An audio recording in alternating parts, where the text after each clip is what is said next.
Meus irmãos em Cristo, a paz do Senhor Jesus, é um grande prazer, uma enorme satisfação, mais uma vez, poder estar com os irmãos discorrendo a respeito dos estudos da Palavra de Deus nesse segundo trimestre. Hoje a aula que nós estaremos comentando é a última lição, a lição de número 13, o sacerdócio celestial de Cristo. E eu convido a todos para esta boa aula. Se você puder acompanhar esta aula com a lição da Escola Bíblica Dominical aberta e participar conosco, é uma grande bênção. Mas antes de atermos a esta lição, eu gostaria de, junto com os irmãos, rememorar o que nós vimos neste trimestre. Sabendo que nós estudamos neste trimestre o tabernáculo, símbolo da obra redentora de Jesus Cristo.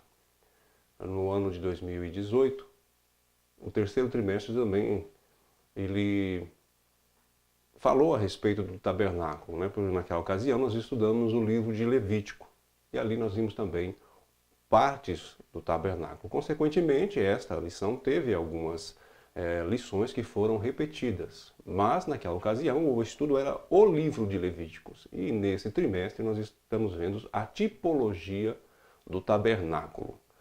Na lição de número 1 nós vimos aí o lugar da habitação de Deus, o tabernáculo como um lugar da habitação de Deus. Essa palavra tabernáculo quer dizer residência, habitação. Na sua origem, na etimologia da palavra, a palavra taberna. Taberna quer dizer abrigo, do grego taberna, que quer dizer abrigo. E o vernáculo, né, o sufixo nominal culo, que tem a sua origem do latim com o propósito de diminutivo, ou seja, abrigo pequeno, pequeno abrigo, é o que diz a etimologia da palavra tabernáculo. E nós vemos que o tabernáculo é a residência, é o local aonde Deus se manifestava entre o povo. No original é a mikdash. A origem do termo vem dessa palavra em hebraico, que significa lugar santo. É dessa palavra mikdash que vem a palavra kadash, que é ser santo, ser consagrado a Deus. Nós vimos também na segunda aula os artesãos do tabernáculo, o Aholiabe e o Bezalel. O importante, meus irmãos, eu gosto de sempre ir no sentido próprio da palavra para que haja um enriquecimento do conhecimento dos irmãos. Porque Deus, ele é minucioso nos seus projetos e ele age perfeitamente dentro do seu plano divino. Quando ele chama esses dois artesãos para trabalhar no ofício da tenda do tabernáculo, ele chama o Aholiabe. Aholiabe quer dizer tenda do Pai. E chama também o Bezalel. O Bezalel, o nome quer dizer sob a sombra de Deus. Nada mais justo do que esses dois artesãos trabalhando na construção deste santuário terrestre. A lição de número 3, nós estudamos sobre o pátio. Nós vimos os elementos que estão dentro do pátio. E encontramos ali, segundo a tradição oral, segundo a tradição que nos é chegada, que ficava o primeiro acesso para o tabernáculo, o primeiro acesso a Deus. E até ali, até a porta do tabernáculo, até a porta da tenda, os estrangeiros ficavam somente até ali. Os estrangeiros, os outros povos, as outras gentes, os gentios. E para se ter acesso à primeira porta, a tradição oral diz que aquela primeira porta que se dava a entrada para o santuário chamava-se caminho. Isso não está na Bíblia. A Bíblia não reporta sobre essa verdade. Mas os judeus deram o nome desse primeiro acesso de caminho. Nossa quarta aula, nós falamos sobre o principal elemento do pátio, que era o altar do holocausto. Ali que mostrava, né, uma pré-figura do Calvário. o altar do holocausto servia para queimar as ofertas de sacrifício que eram oferecidas a Deus. Ali nós encontramos o altar onde todo judeu tinha que oficiar o seu sacrifício para ter acesso à presença de Deus. Na lição de número 5, nós vimos a pia de bronze, o lugar da purificação. Kior, no hebraico. Pia de bronze tinha um nome, Kior, no original. Era o local de se limpar, era o local de se lavar. Para se chegar diante de Deus, nada de impureza, nada de imundície. Tinha que estar limpo, santo e libado. Na lição de número 6, nós vimos as cortinas do tabernáculo. As 5 cortinas. Azul, que significava o céu, como nós vimos na etimologia do estudo dessas cortinas. O carmesim, o sangue do cordeiro. A púrpura, que representava o reinado de Cristo. O branco, que mostrava a pureza e a santidade de Cristo. Essas 4 cortinas principais, que eram cobertos por uma última feita de pele de texugo. Vimos também na lição de número 7, o segundo acesso à presença de Deus, o local de serviço e comunhão a Deus. Neste local de serviço e comunhão a Deus, apenas os sacerdotes podiam entrar. Apenas os ministros daquele processo levítico podiam entrar para oficiar diante de Deus. O povo chegava até o átrio. Fora do átrio, os gentios. Dentro do átrio, o israelita comum. Dentro do santo lugar, agora somente os sacerdotes. O acesso a essa porta, o acesso desta porta, desta cortina nova, este novo caminho, chamava-se agora verdade. A principal entrada, caminho. A segunda entrada, verdade. Era, como já disse, uma tradição oral que é recomendada aí. A gente observa isso, né? Nos livros dos quais a gente tem acesso e estudamos. A Bíblia não diz isso, em momento algum. A lição de número 8, nós vamos ver aí o lugar santíssimo, o terceiro e último acesso ao Pai, ao lugar da presença de Deus. Nós vimos nesse estudo que ali dentro ficavam a Arca da Aliança, e uma vez por ano o sumo sacerdote, tão somente o sumo sacerdote, adentrava para oficiar o culto no dia do Yom Kippur, no 10º dia do 7º mês, ele entrava para fazer purificação por todo o Israel. E essa última porta, o véu enorme que foi tecido por Aholiabe e Bezalel, ele vedava o acesso do sacerdote ao Santíssimo Lugar.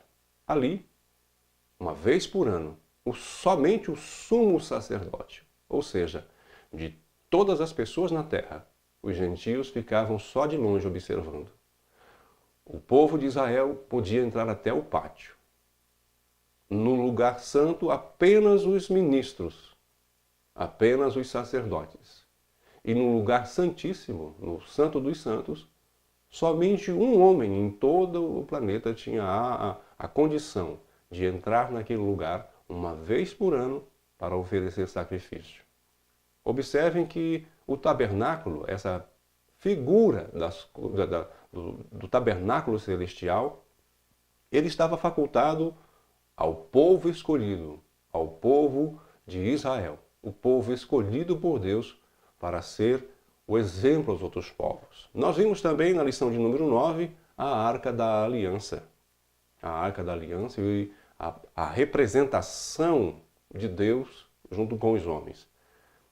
Lembrando também que ela representava o pacto de Deus com a nação de Israel. Ela é chamada no original de Aron Brit. Aron Brit é a Arca da Aliança, a Arca do Concerto. a arca de Deus. Esta arca perdeu-se na história. Não há informações a respeito dela em lugar algum, historicamente e também de forma que nós vamos ver através dos tempos que ela se perdeu. Não há nenhum indício de que a arca tenha ultrapassado as eras. Há uma referência de que essa arca esteja no céu, de acordo com Apocalipse 11:19. Mas a gente prefere a opinião de que essa arca de fato perdeu-se. Como o livro de Apocalipse é muito tipológico, cheio de sombras, ninguém nunca foi até o céu para de fato saber se a arca que está lá é a verdadeira, construída por Aholiabe e Bezalel. Na lição de número 10 nós vimos os 5 sacrifícios que representavam, que eram figuras do Messias. Esses 5 sacrifícios nós estudamos na lição de número 10. Os 5 sacrifícios mostravam que o sacrifício de Cristo foi agradável ao Pai. O primeiro sacrifício, né, ele era constituído do altar do holocausto.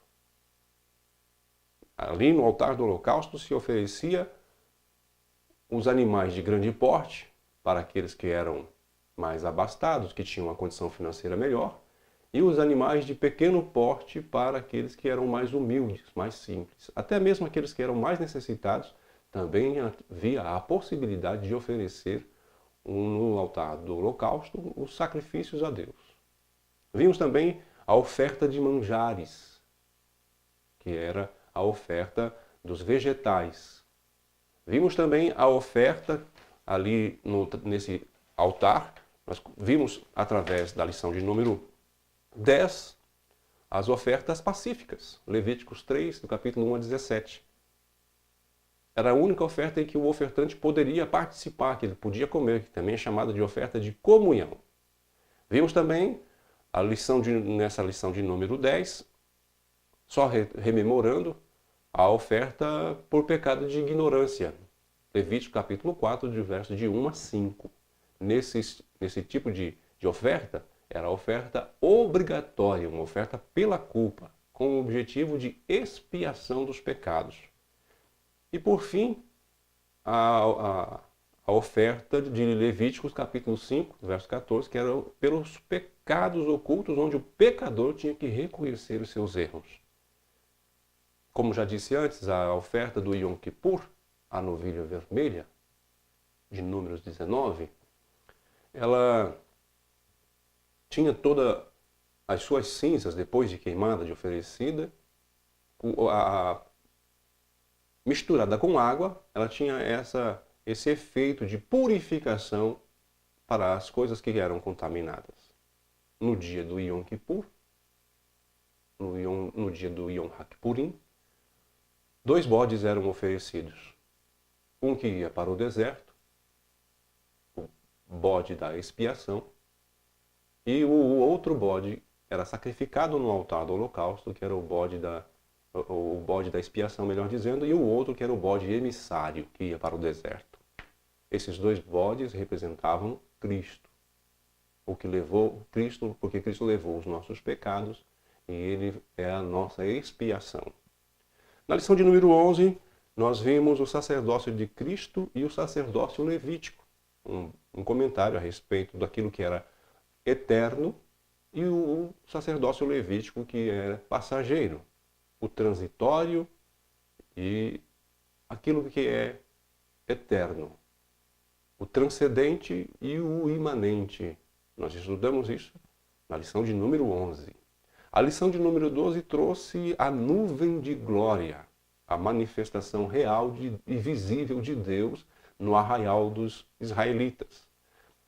Aquela nuvem significava a proteção de Deus, a orientação de Deus, a presença visível do poder de Deus, porque a nuvem promovia refrigério durante o dia e à noite ela encandecia a coluna de fogo para trazer calor os israelitas, a nação de Israel que estava ali acampada.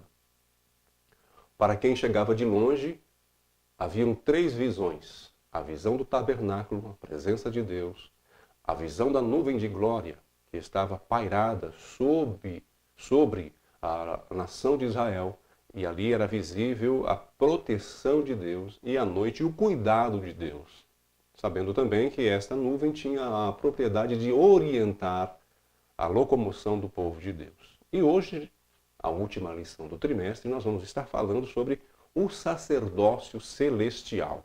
O sacerdócio celestial do Senhor Jesus Cristo. O mais nobre e mais excelente sacrifício que nós podemos ver em toda a palavra de Deus. Eu vejo no capítulo de número 9 de Hebreus, que é o capítulo que é usado como texto base para a aula dessa data, alguns objetivos específicos, como, por exemplo, expor que o sacerdócio celestial de Jesus, ele tem um único sumo sacerdote, que é o próprio Cristo. Também pontuar, ou melhor, explicitar o sacerdócio universal da Igreja e afirmar o maior e mais perfeito tabernáculo. Eu vejo também nesse capítulo 9 de Hebreus, registrado o sacrifício eficaz e perfeito de Cristo. Ou ainda, a nova aliança e o sangue de Cristo. E vejo também contrastes.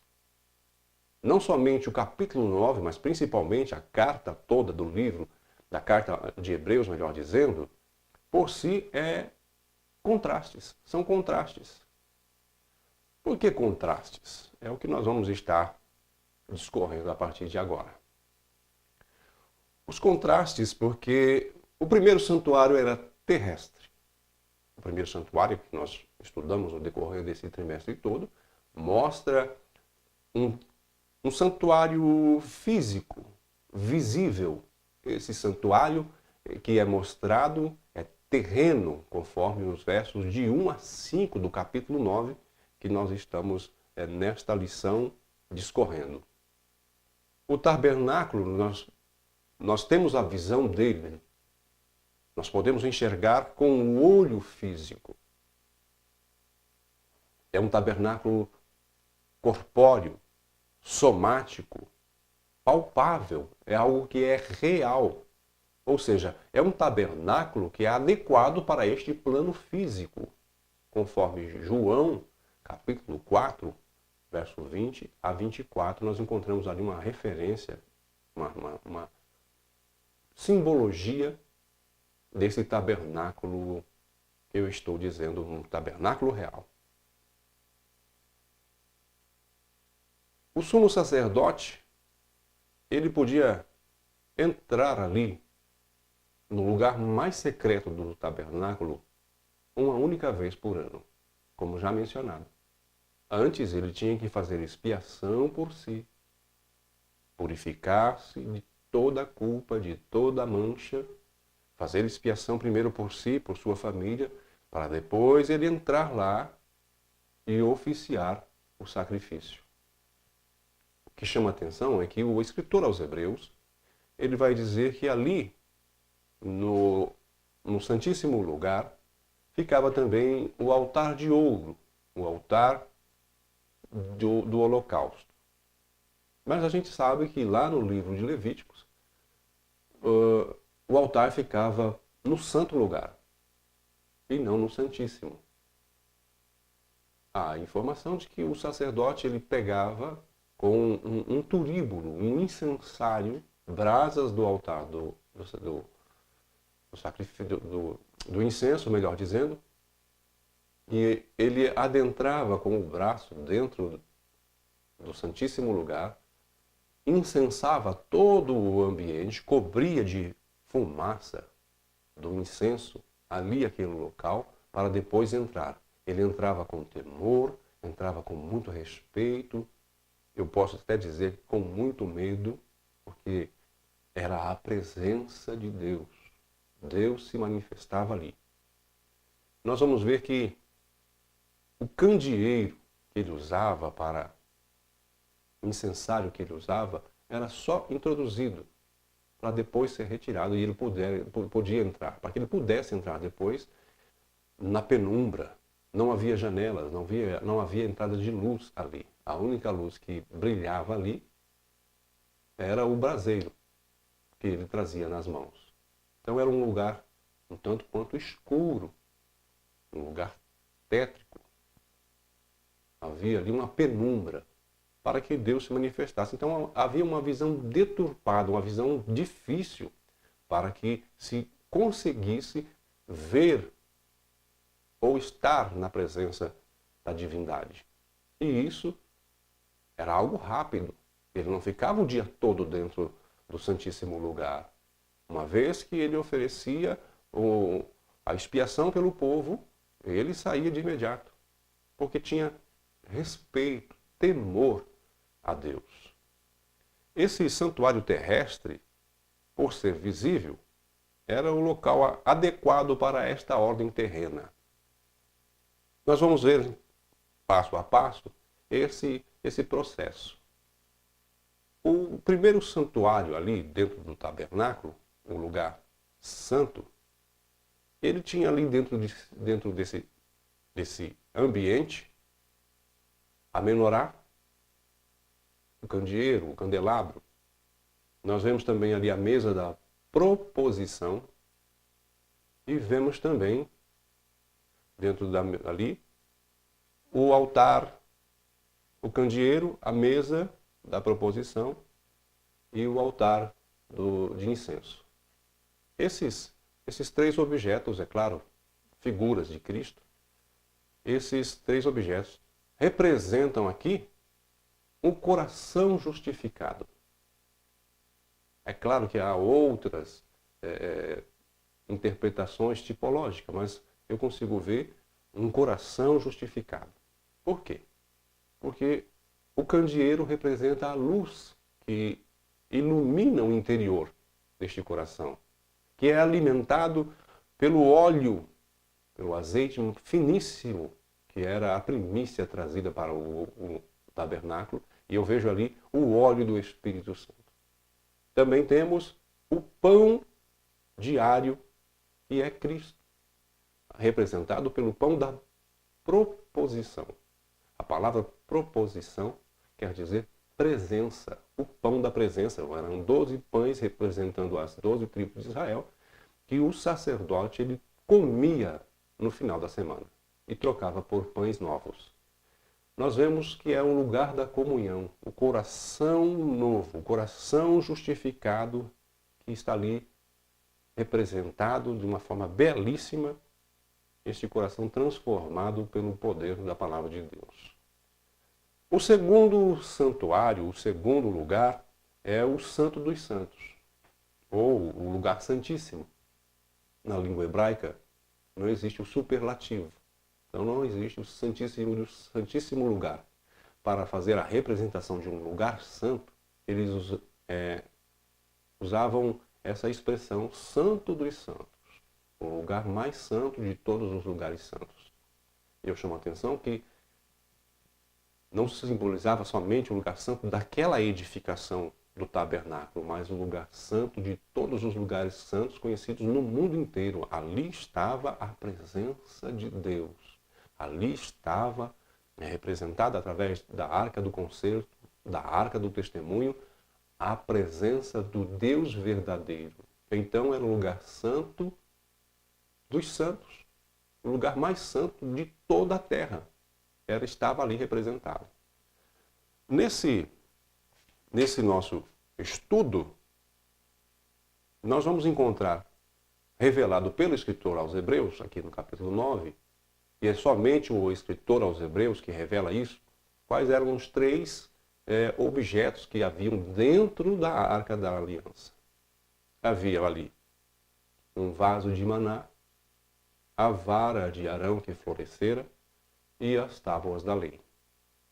Conforme nós estamos vendo no livro de Hebreus, no capítulo 9, os versos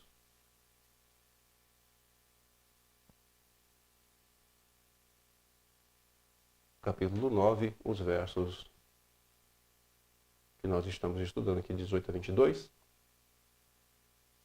Isso mesmo.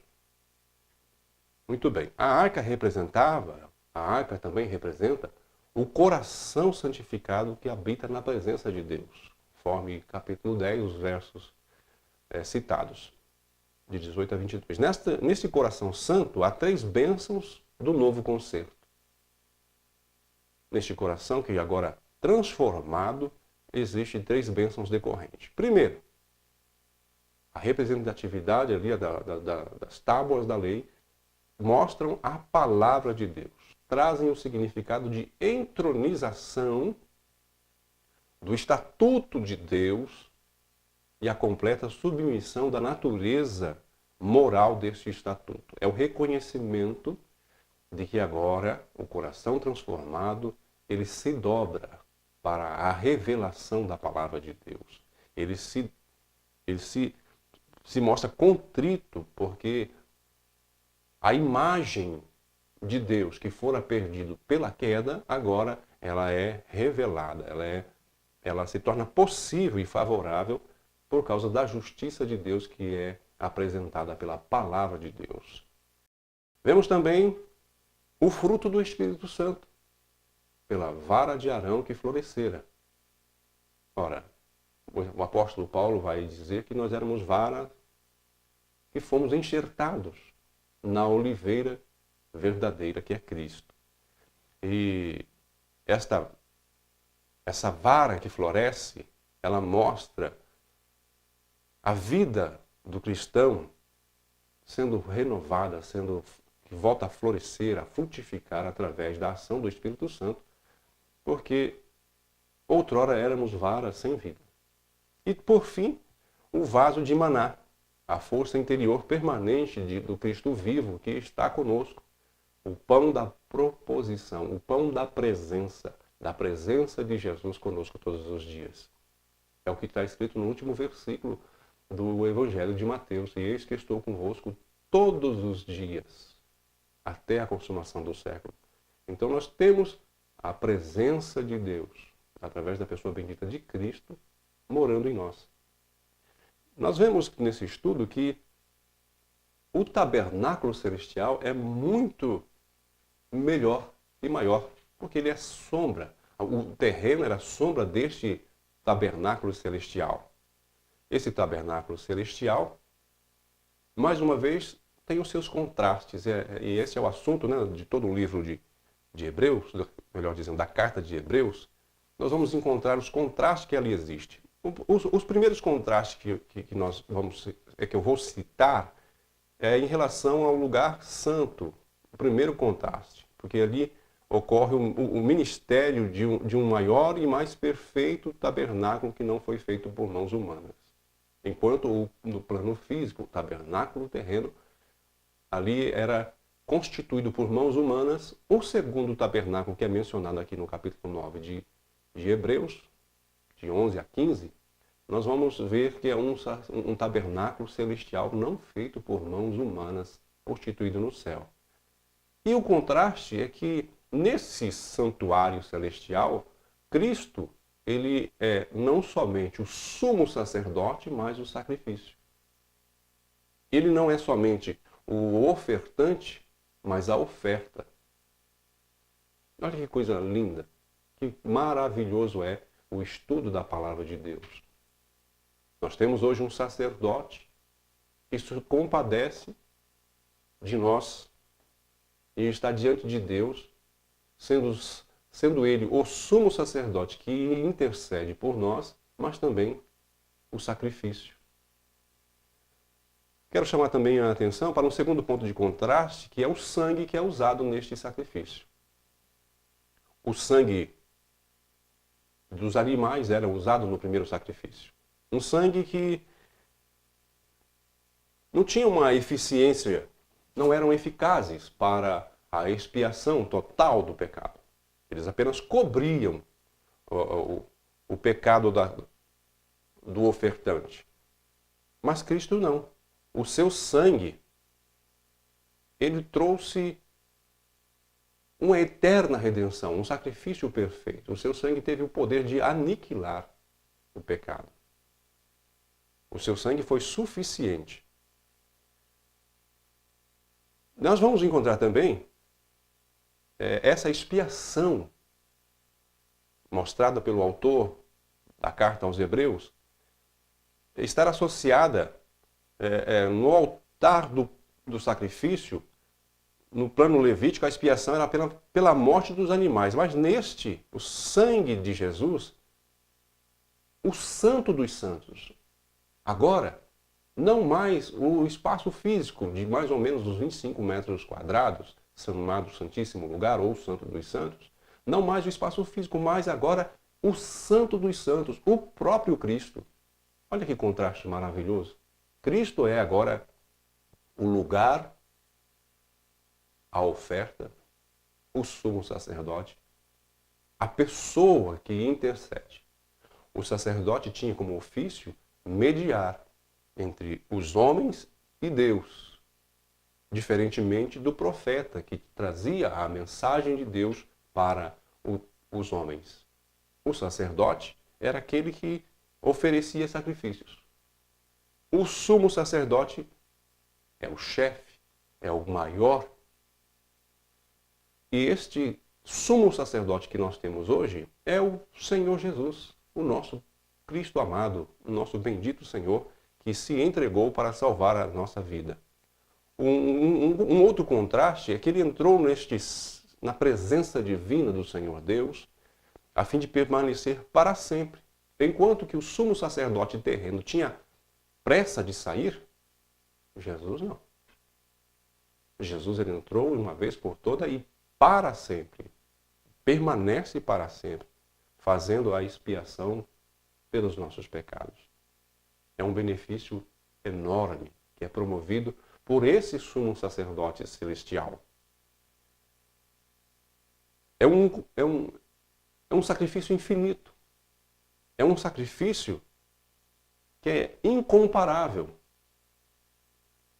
Em comparação ao sangue dos animais, o valor do sangue dos animais ele era virtualmente nulo. Não tinha competência nenhuma. Porque o sacrifício de Cristo, ele alcança um valor incalculável. É a oferta viva, santa, imaculada, oferecida a Deus de uma vez por todas. Que tem a propriedade de purificar todos quantos se achegam a Ele.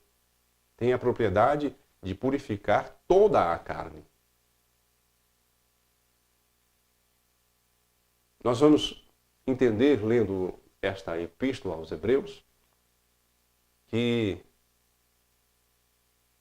os animaizinhos que eram oferecidos a Deus como oferta no altar do holocausto, eles não eram, embora era uma oferta voluntária, mas a própria vítima, a oferta em si, ela não era voluntária.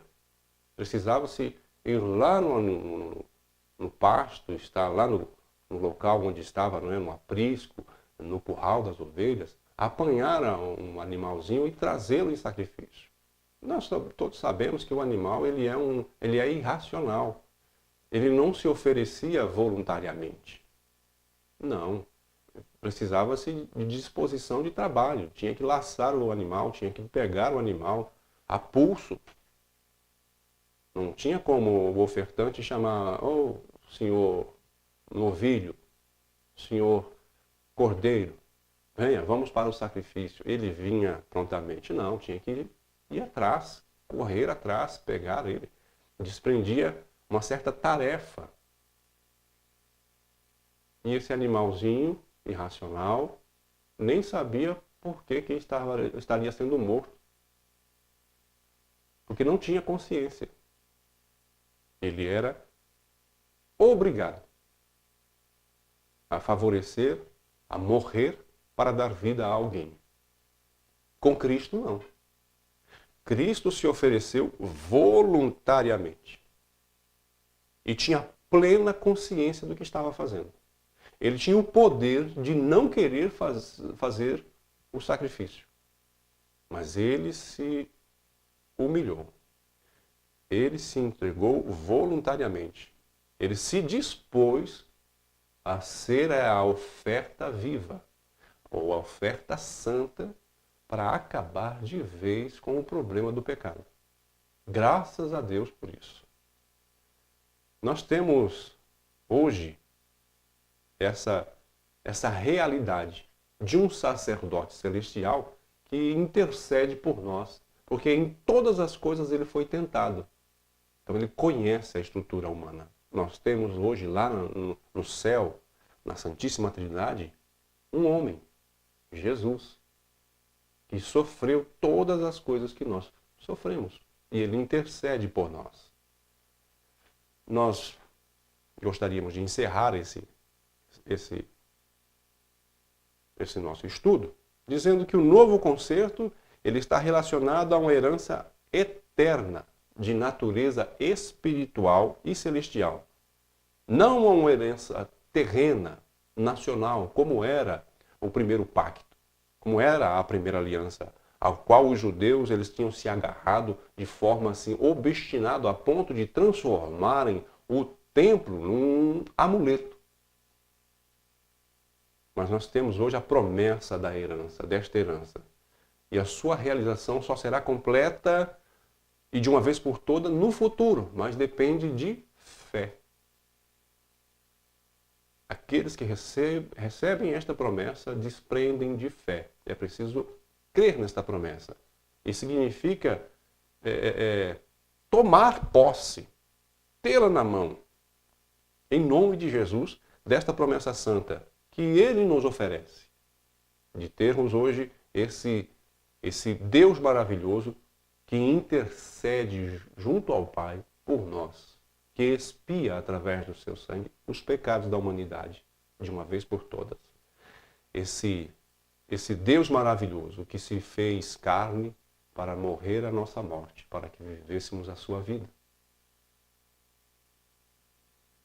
O suplicante que hoje se dobra rendido diante da majestade de Deus, que entra já não mais no santíssimo lugar, mas em todos os lugares, ele pode dobrar os seus joelhos, porque aquele véu que foi tecido por Aholiabe e Bezalel, 1500 anos, mais ou menos, num dia, 1500 anos depois, ele foi rasgado de alto a baixo, como uma folha de papel, dando um livre acesso de toda a humanidade ao lugar santíssimo, à presença de Deus. Isto foi proporcionado pela morte substitutiva de Cristo lá na cruz. E este maravilhoso sacerdote que está no céu, ele nos aguarda, ele nos espera para que possamos tomar posse dessa herança eterna que ele tem preparado para conosco. Mas é uma promessa que desprende fé.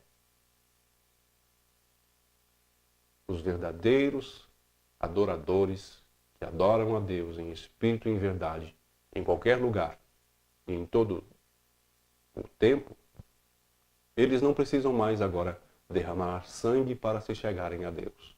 Eles simplesmente têm um sacerdote eterno que está diante de Deus e que intercede por nós, homens débeis, frágeis, pecadores, e que, através do seu sangue, temos a presença de Deus conosco, o Emanuel.